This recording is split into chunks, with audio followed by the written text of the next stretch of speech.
कलाभ्यां चूडालङ्कृत शशिकलाभ्यां निजतपः फलाभ्यां भक्तेषु प्रकटितफलाभ्यां भवतु मे शिवाभ्यामस्तोक त्रिभुवन शिवाभ्यां हृदि पुनः भवाभ्यामानन्द स्फुरदनुभवाभ्यां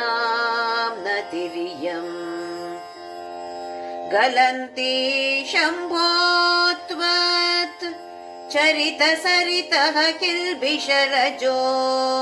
दलन्ति धीकुल्या सरणिषु पतन्ति विजयताम् दिशन्ति संसारभ्रमण परितापोपशमनम् वसन्ति मच्चेतो ह्रदभुवि शिवानन्दलहरी त्रयीवेद्यं हृद्यं त्रिपुरहरमाद्यं त्रिनयनं जटाभारोदारं चलदुरगहारं मृगधरं महादेवं देवं मयि सदय भावं पशुपतिं चिदालम्बं साम्बं शिवमतिविडम्बं हृदि भजे सहस्रं वर्तन्ते जगति विबुधा क्षुद्रफलदा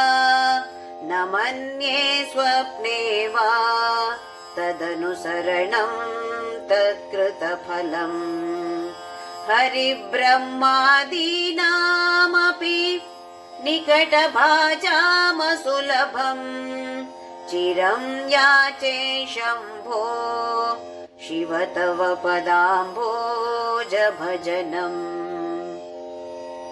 स्मृतौ शास्त्रे वैद्ये शकुनकविता गानफणितौ पुराणे मन्त्रे वा स्तुतिनटनहास्येष्वचतुरः कथं राज्ञां प्रीतिर्भवति मयि कोऽहं पशुपते पशुं मां सर्वज्ञा प्रथितकृपया पालय विभो।